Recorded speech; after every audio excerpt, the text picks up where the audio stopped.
اس لیے بھائی بستامی رحمۃ اللہ فرمایا کرتے تھے، اگر ساری مخلوق کو میرا کنبہ بنا دیا جائے اور زمین تانبے کی بن جائے کہ اس میں ایک درخت نہ اگے، کھیتی نہ اگے، سبزی کچھ بھی نہ اگے، اور آسمان سے ایک قطرہ بارش کا نہ گرے، مجھے پھر بھی یقین ہے کہ اللہ تعالیٰ میری عیال کو رزق پہنچا دیں گے۔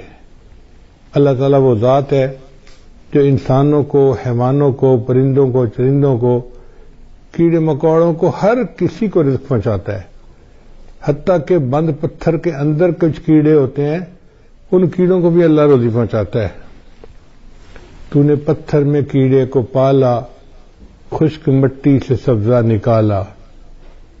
تو نے پتھر میں کیڑے کو پالا، خشک مٹی سے سبزہ نکالا۔ یہ تیرا ہے جہاں، یہ زمیں آسماں اے خدایا، کس نے تیری حقیقت کو پایا۔ ہمارے اکابرین نے لکھا ہے کہ رزق کے کھلنے کے 16 دروازے ہیں، 16 کنجیاں ہیں جن سے رزق کے دروازے کھلتے ہیں۔ پہلی کنجی ہے نماز، کہ انسان اہتمام کے ساتھ، خشوع خضوع کے ساتھ نماز ادا کرے۔ اللہ تعالیٰ فرماتے ہیں وَأْمُرْ أَهْلَكَ بِالصَّلَاةِ وَاصْطَبِرْ عَلَيْهَا لَا نَسْأَلُكَ رِزْقًا نَحْنُ نَرْزُقُكَ، کہ تم نماز ادا کرو، ہم تو اس سے روزی کمانا نہیں چاہتے، روزی تو ہم تمہیں دیں گے، ہماری روزی ہے اللہ کے پاس۔ وَفِي السَّمَاءِ رِزْقُكُمْ، اے میرے بندو تمہارا رزق تو آسمانوں میں ہے، اور اللہ جتنا چاہتے ہیں اتنا اپنے بندوں کو عطا فرما دیتے ہیں۔ تو سب سے پہلا عمل ہو گیا کہ انسان نماز کو اہتمام کے ساتھ ادا کریں۔ آج ہم نماز تو پڑھتے ہیں مگر جیسے مرغا ٹکریں لگا رہا ہوتا ہے، ہم بھی اسی طرح اٹھک بیٹھک کر رہے ہوتے ہیں، دل دماغ کہیں اور پہنچا ہوا ہوتا ہے، جس کی وجہ سے نماز کی برکتیں سامنے نہیں آتی۔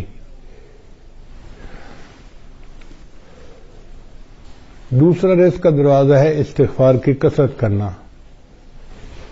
چنانچہ اللہ تعالی ارشاد فرماتے ہیں استغفروا ربکم انہ کان غفارا، اپنے رب کے سامنے استغفار کرو، اللہ گناہوں کو معاف کرنے والا ہے۔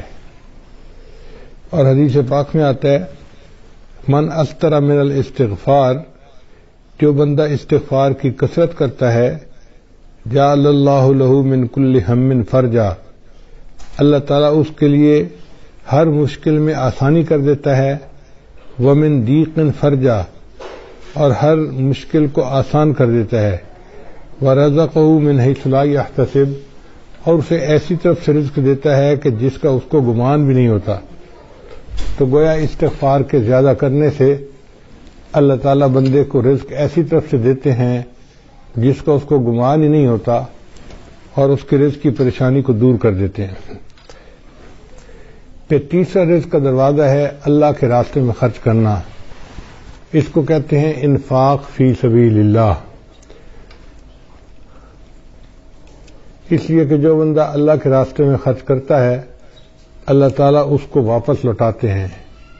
اللہ تعالیٰ فرماتے ہیں وما انفقتم من شیء فهو یخلفہ، تم اللہ کے راستے میں جو خرچ کرو گے وہ اللہ تمہیں اس کا بدلہ دے گا۔ ہم 1 روپیہ خرچ کرتے ہیں، اللہ ہمیں اس کے بدلے 10 عطا فرماتے ہیں، 20 عطا فرماتے ہیں، 70 عطا فرماتے ہیں، حتیٰ کہ کئی مرتبہ 1 کے بدلے 700 عطا فرماتے ہیں۔ لوگ کہتے ہیں جی کہ ہم کہاں سے پیسہ دیں، ہماری تو ضرورتیں پوری نہیں ہوتی۔ بھائی ضروری نہیں کہ انسان لاکھوں دے، جتنا بھی غریب آدمی ہے 5-10 روپے خرچ کرنا تو کوئی مشکل کام نہیں ہوتا۔ تو ہمیں چاہیے کہ ہم مسکینوں پہ، فقیروں میں خرچ کریں، یا مدارس کے جو طلباء ہیں ان کے لیے مطبخ میں خرچ کریں۔ چونکہ ہم اللہ کے راستے میں خرچ کریں گے تو اللہ تعالیٰ اس قرض حسنہ کو واپس لوٹا کر رہیں گے اور کئی گنا کر کے لوٹائیں گے۔ تو دیکھنے میں ہم 1 دے رہے ہوں گے اور دوسری طرف سے 10 ہماری جیب میں واپس آ رہے ہوں گے، مگر یہ نفع کا کاروبار ہر بندے کو کرنا نہیں آتا، لوگ پریشان ہو جاتے ہیں۔ تو پہلا دروازہ تھا نماز کو اہتمام کے ساتھ ادا کرنا، دوسرا دروازہ تھا استغفار کی کثرت کرنا، تیسرا دروازہ تھا کہ اللہ کے راستے میں اپنے مال کو خرچ کرنا، اور چوتھا دروازہ ہے دین کے لیے ہجرت کرنا۔ جیسے بعض لوگ سعودی عرب چلے جاتے ہیں یا ایک شہر سے دوسرے شہر چلے جاتے ہیں تو ان کے کام کاروبار میں برکت آ جاتی ہے، لیکن جن لوگوں کو اللہ نے وطن کی روزی دی ہوئی ہے وہ خوش نصیب ہیں، وہ اللہ کی اس نعمت کا شکر ادا کریں۔ ہر بندے کو یہ نعمت نصیب نہیں ہوتی۔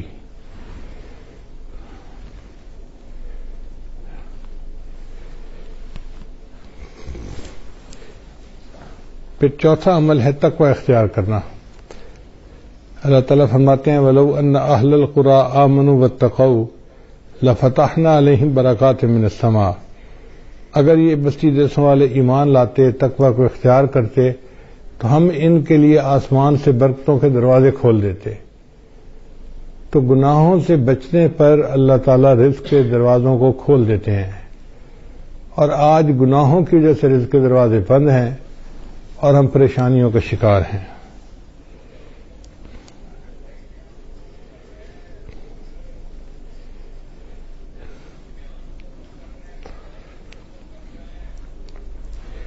پھر پانچواں عمل جو رزق کے دروازے کھولتا ہے وہ ہے عبادت کی کثرت کرنا۔ حدیث مبارکہ ہے، اللہ تعالیٰ ارشاد فرماتے ہیں،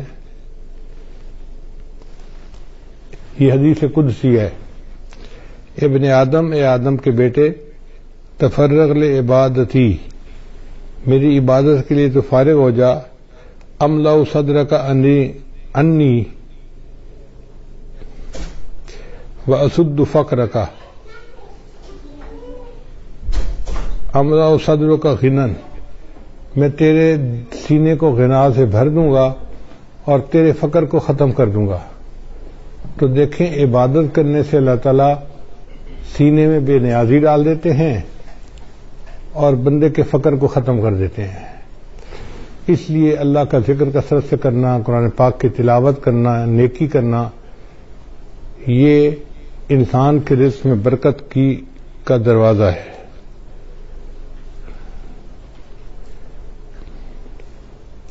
اور اگر تو ایسا نہیں کرے گا تو تیرے ہاتھ کاموں میں الجھا دوں گا اور لوگوں کی طرف تیری محتاجی کو ختم نہیں کروں گا۔ دیکھو کیسی عجیب بات کہی ہے کہ میں تیرے ہاتھ کو کاموں میں الجھا دوں گا، ویسے تو بڑا مصروف نظر آئے گا، یہ کر رہا ہوں، یہ دے رہا ہوں، یہ لے رہا ہوں، یہ فائل آ رہی ہے، یہ جا رہی ہے، یہ آرڈر ہے، یہ فلاں ہے، ہاتھ تیرے کام میں الجھے ہوں گے مگر تیرا فقر ختم نہیں ہوگا، تنگدستی ختم نہیں ہوگی۔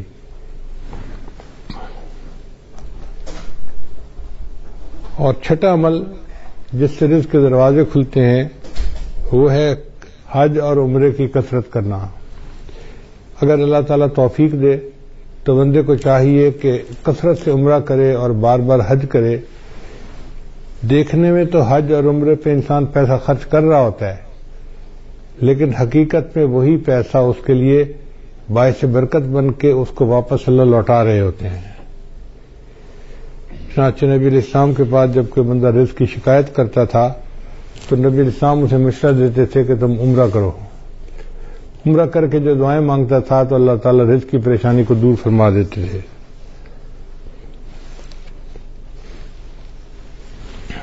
ساتواں عمل جس سے رزق کے دروازے کھلتے ہیں اس کو کہتے ہیں صلہ رحمی۔ صلہ رحمی کا مطلب یہ ہے کہ جن کے ساتھ خونی رشتے ہوتے ہیں ان کے ساتھ محبت کا تعلق رکھنا، ان کے ساتھ پیار محبت کا ریلیشن رکھنا اور غم خوشی میں ان کے ساتھ رہنا، اس کو صلہ رحمی کہتے ہیں۔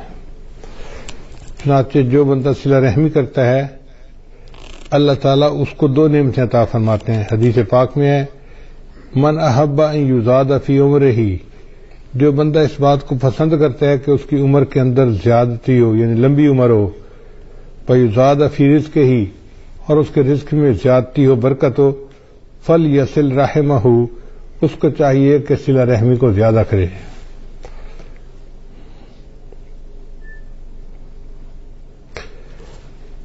پھر 8واں دروازہ ہے رزق کے کھلنے کا، کمزوروں سے حسن سلوک، کہ جو لوگ کمزور ہوتے ہیں، بیمار ہوتے ہیں، بوڑھے ہوتے ہیں، ان کے ساتھ حسن سلوک کرنا۔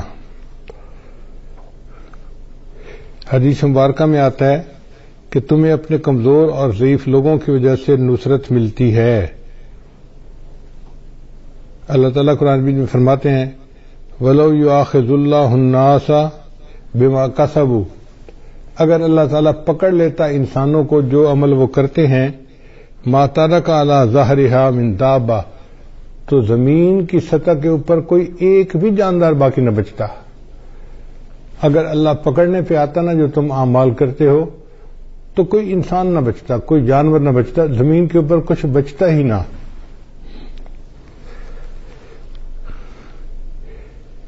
تو اللہ تعالیٰ ہمیں جو رزق دیتے ہیں وہ چھوٹے بچوں کی وجہ سے، بوڑھوں کی وجہ سے، بیماروں کی وجہ سے، عورتوں کی وجہ سے دیتے ہیں، مہمانوں کی وجہ سے دیتے ہیں۔ لہذا ان کو بوجھ نہیں سمجھنا چاہیے، بلکہ ان کی وجہ سے ہمیں رزق ملتا ہے، ہر وقت ذہن میں یہ رکھنا چاہیے۔ رزق کا 9واں دروازہ جس سے کہ انسان کا رزق کھلتا ہے اس کو توکل کہتے ہیں۔ توکل کا مطلب یہ ہے کہ انسان اللہ پر امید رکھے، اپنی طرف سے کوشش کرے اور نتیجہ اللہ پہ چھوڑ دے۔ وَمَن يَتَوَكَّلْ عَلَى اللَّهِ فَهُوَ حَسْبُهُ، جو اللہ پر توکل کرتا ہے اللہ اس کے لیے کافی ہو جاتا ہے۔ حدیث مبارکہ میں آئے لو انکم توکلون علی اللہ حق توکلہ، اگر تم توکل کرتے جیسے کہ اللہ پہ توکل کرنی چاہیے،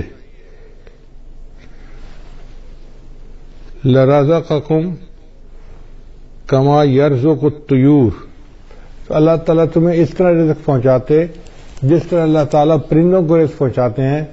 وہ صبح اپنے گھونسلے سے خالی پیٹ نکلتے ہیں اور شام کو اپنے گھونسلے میں پیٹ بھرے واپس آتے ہیں۔ انسان کا معاملہ الٹ ہے، بیچارہ گھر سے پیٹ بھر کے نکلتا ہے اور شام کو خالی پیٹ گھر واپس آتا ہے۔ اور پرندوں کا معاملہ دیکھو کہ وہ خالی پیٹ گھر سے نکلتے ہیں اور اللہ ان کو پیٹ بھر کے رات کو واپس گھر پہنچاتے ہیں، جبکہ پرندے اپنے لیے کوئی چیز جمع بھی نہیں کر سکتے۔ کوئی پرندہ آپ نے ایسا نہیں دیکھا ہوگا جو سال کی روزی جمع کر لے، انسان جمع بھی کر لیتا ہے، پھر اس کا یہ حال ہے۔ اور پھر جانوروں کا رزق بھی بہت ہوتا ہے۔ آپ اگر غور کریں تو ایک ہاتھی دن میں کتنا چارہ کھاتا ہوگا، ہمارے حساب سے منوں کے حساب سے، ٹنوں کے حساب سے کھاتا ہوگا، اس کا وزن ہی اتنا ہے۔ اور ہم نے جہاں بھی جنگل میں ہاتھی دیکھا اس کو ہر وقت چرتے ہوئے دیکھا۔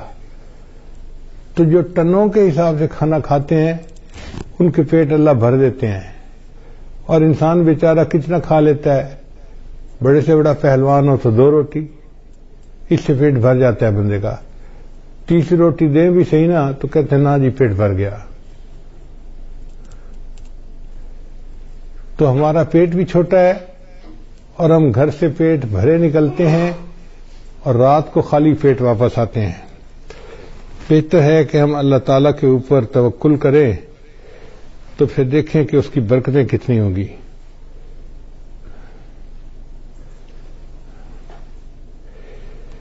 پھر 10واں دروازہ ہے انسان نعمتوں کا شکر ادا کرے۔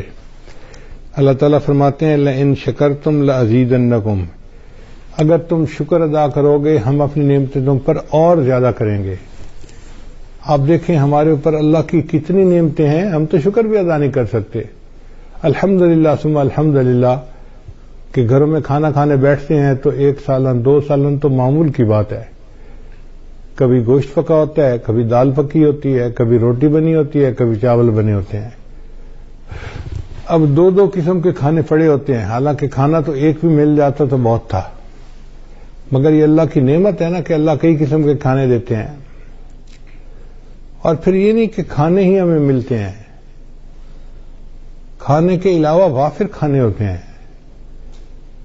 چنانچہ میں نے دیکھا ہے کہ ہمارے پاس کئی دفعہ 8-10 مہمان آ جاتے ہیں نا، تو مجھے صرف اندر پیغام بھیجنا پڑتا ہے جی کہ مہمان ہے، کوئی کھانے کے لیے تردد نہیں کرنا پڑتا. اللہ کے فضل سے اتنا کھانا ہوتا ہے گھر والوں کا بچا ہوا کہ 8-10 آدمیوں کا کھانا تو اسی میں ہی نکل آتا ہے. یہ اللہ کا کتنا بڑا کرم ہے، کتنا بڑا فضل ہے. ہم اللہ کی اس نعمت کا شکریہ ادا نہیں کر سکتے.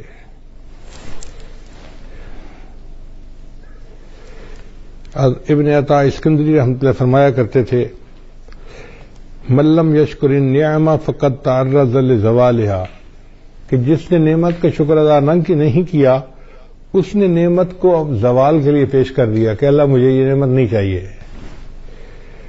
ومن شکرہا، اور جس نے نعمت کا شکر ادا کیا، فقد قید بعقالها، اس نے نعمت کو نکیل کے ذریعے سے پکڑ لیا، باندھ لیا اپنے پاس. یعنی جو نعمت ملتی ہے اور بندہ اس کے اوپر شکر ادا کرتا ہے، پھر وہ نعمت اللہ اس سے واپس نہیں لیتے بلکہ اس نعمت میں اور برکت عطا فرما دیتے ہیں. پھر 11واں دروازہ کہ جب بھی مرد اپنے گھر میں داخل ہو مسکراتے چہرے کے ساتھ داخل ہو اور اہل خانہ کو سلام کرے. حدیث مبارکہ میں ہے، سیدہ صدیقہ نے فرماتی ہیں کہ نبی صلی اللہ علیہ وسلم جب بھی گھر تشریف لاتے تھے تو مسکراتے چہرے کے ساتھ آتے تھے اور اہل خانہ کو سلام کیا کرتے تھے. یہ اہل خانہ کو سلام کرنا رزق کی برکت کا ذریعہ ہے. چنانچہ حدیث پاک میں ہے، ثلاثۃ کلہم ضامن اللہ، 3 بندے ہیں جن کا اللہ کے اوپر ضمانت ہے، یعنی اللہ ان کو رزق پہنچاتا ہے. ان عاش رزقا، اگر وہ زندہ رہے گا تو اللہ روزی عطا فرمائے گا، وکفا، اور روزی ان کے لیے کافی ہوگی. اور ان مات، اور اگر وہ مر جائے گا، داخل الجنہ، تو جنت میں اللہ ان کو داخل کر دے گا. یہ کون 3 بندے ہیں؟ ان میں سے ایک بندہ ہے رجل، وہ بندہ داخلہ بیتہ، جو اپنے گھر کے اندر داخل ہو بسلام، اور گھر والوں کو سلام کرے، فہو ضامن اللہ، وہ اللہ کے ضمانت میں آ جاتا ہے. اب یہ کتنا آسان کام ہے، مگر بہت سارے لوگ ہیں جو گھروں میں داخل ہوتے ہیں تو ان کو سلام کرنا یاد ہی نہیں ہوتا، بس باتوں میں لگ جاتے ہیں. مسکرائیں گے، بیوی سے پوچھیں گے تیرا کیا حال ہے، بچوں سے پوچھیں گے تم کیسے ہو، مگر سلام کرنا ان کو یاد نہیں ہوتا. پھر 12واں عمل والدین کی فرمانبرداری. چنانچہ ہمارے بزرگوں نے لکھا ہے کہ 5 چیزوں سے رزق میں برکت ہوتی ہے. ایک، جو بندہ صدقہ فرمانبرداری کرے، دوسرا صلہ رحمی کرے، تیسرا جہاد کرے، چوتھا ہمیشہ باوضو رکھے، اور 5واں والدین کی فرمانبرداری کرے. والدین کے فرمانبردار کو اللہ تعالیٰ رزق کی پریشانی میں نہیں ڈالتے، اس لیے ان کی خدمت کر کے ان کی دعائیں لینی چاہیے تاکہ اللہ تعالیٰ کی طرف سے برکتیں اور رحمتیں شامل حال ہو جائیں.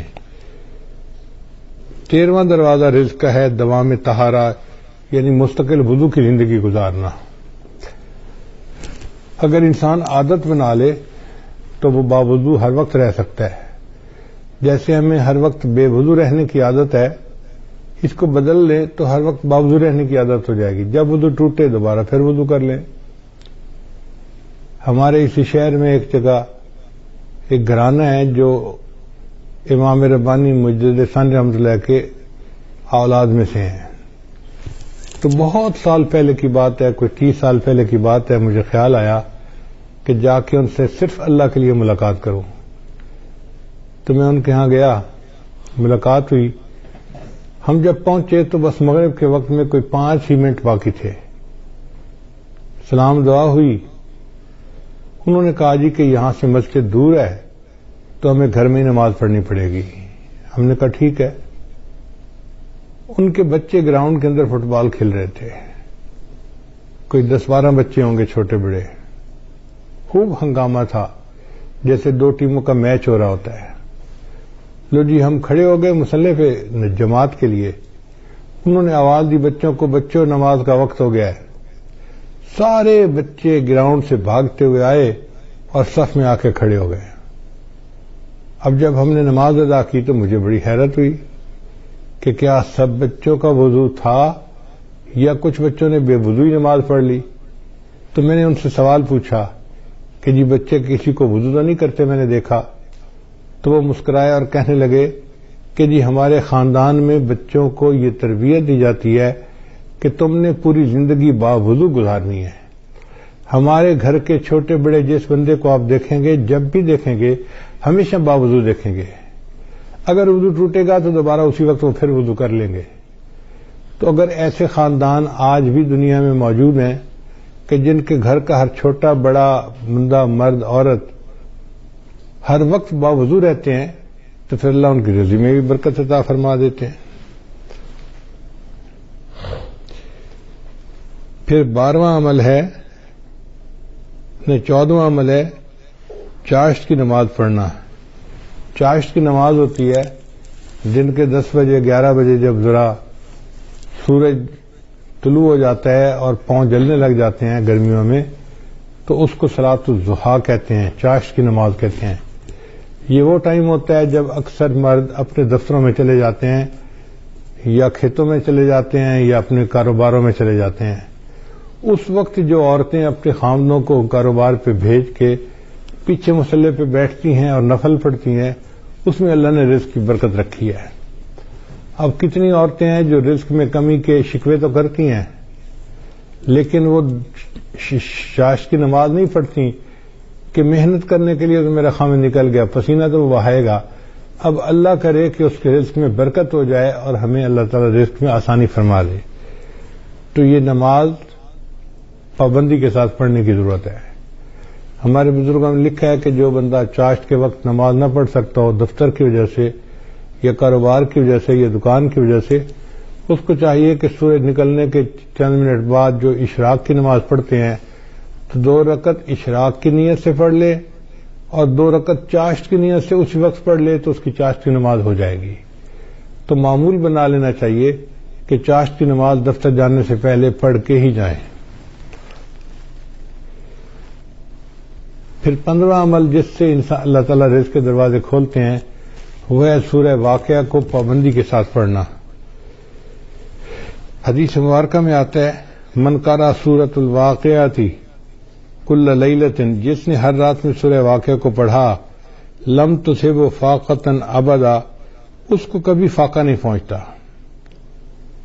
عبداللہ بن مسعود رضی اللہ عنہ ایک بڑے مفتی قسم کے صحابی تھے, وہ بیمار ہو گئے. حضرت عثمان غنی امیر المومنین تھے, وہ ان کو ملنے کے لیے آئے. اللہ تعالی نے عثمان غنی رضی اللہ عنہ کو مال پیسہ بھی بہت دیا تھا تو انہوں نے بات چھیڑی اور بات کرتے ہوئے کہا کہ عبداللہ بن مسعود آپ کی بیٹیاں ہی بیٹیاں ہیں, بیٹا کوئی نہیں. تو میرا دل چاہتا ہے کہ میں آپ کو بہت سارا مال ہدیہ دے دوں, یعنی میں اپنی طرف سے بتا رہا ہوں کہ جیسے میں آپ کو 5 لاکھ دینار یا درہم ہدیہ دینا چاہتا ہوں. تو انہوں نے انکار کر دیا, نہیں مجھے نہیں چاہیے. تو عثمان غنی اللہ نے فرمایا کہ آپ کی بیٹیاں ہیں, آپ کو تو پیسے کی ضرورت ہے. ان کا بیٹیاں تو ہیں مگر میں نے اپنی سب بیٹیوں کو سورہ واقعہ یاد کروا دی ہے اور میں نے ان کو بتا دیا ہے کہ مغرب کے بعد سورہ واقعہ پڑھ لیا کرو. نبی علیہ السلام نے فرمایا جو بندہ ہر رات میں سورہ واقعہ پڑھ لیتا ہے اللہ اس کو فاقے سے محفوظ فرما لیتے ہیں. یعنی ان صحابہ کا اتنا یقین پکا تھا کہ انہوں نے 4-5 لاکھ ریال ہدیہ لینے کے بجائے سورہ واقعہ کے اوپر زیادہ جو ہے نا بھروسہ کیا کہ اللہ تعالیٰ میری بچیوں کو فاقے سے بچائے گا. پھر 16واں عمل ہے دعا کرنا. تو ہمیں چاہیے کہ ہم رزق کی برکت کے لیے دعا بھی کریں. جیسے آج کی رات قبولیت دعا کی رات ہے اور اب سے لے کے جو آگے وقت آ رہا ہے یہ سب قبولیت دعا کا وقت ہے. یہ رزق کی جو فہرستیں ہیں یہ اب سے بننا شروع ہوتی ہیں اور یہ بنتی رہتی ہیں بنتی رہتی ہیں بنتی رہتی ہیں حتیٰ کہ 27 رمضان مبارک کو یہ فہرستیں اللہ تعالیٰ فرشتوں کو ہینڈ اوور کر دیتے ہیں ایگزیکیوشن کے لیے, عمل درآمد کے لیے. تو ہمارے پاس آج کی رات سے لے کے 27 رمضان تک کا وقت ہے. اس دوران ہم اللہ کو منائیں, اس کے سامنے روئیں, اس سے رزق مانگیں, اس سے صحت مانگیں, جو مانگنا ہے مانگیں. اللہ کے در میں کسی چیز کی کمی نہیں. جتنا مانگیں گے اللہ اتنا عطا فرمائیں گے، حتیٰ کہ 27 رمضان کو یہ لسٹ فائنل ہو جائیں گی، اور اسی میں یہ بھی فیصلہ ہوگا کہ اگلے سال کس نے زندہ رہنا ہے اور کس بندے نے مرنا ہے. زندگی اور موت کے فیصلے بھی اس بجٹ میں شامل ہیں، جیسے رزق کے فیصلے شامل ہیں. تو ہم اللہ تعالیٰ سے دعا مانگیں آج رات بھی اور آئندہ بھی. ہم ابھی سے رمضان کی تیاری کریں اور ذہنی طور پہ ہم عبادت کرنے کے لیے تیار ہو جائیں اور اللہ کو منانے کے لیے تیار ہو جائیں. خوب دعائیں مانگیں. اگر باجماعت تراویح مسجد میں نہیں پڑھ سکتے تو گھر میں تو پڑھ سکتے ہیں نا. مسجدوں کی عمارتیں بند ہوئی ہیں، اعمال بند نہیں ہوئے. اعمال تو ہم کر سکتے ہیں، تو ہم تلاوت کریں، نمازیں پڑھیں، گھر کے اندر مجالس کریں اور اللہ تعالی سے دعائیں کریں خوب ڈٹ کے. جتنا مانگیں گے اتنا ہی اللہ تعالی ہمیں عطا فرما دیں گے. تو یہ 16 دروازے ہیں رزق کے کھلنے کے.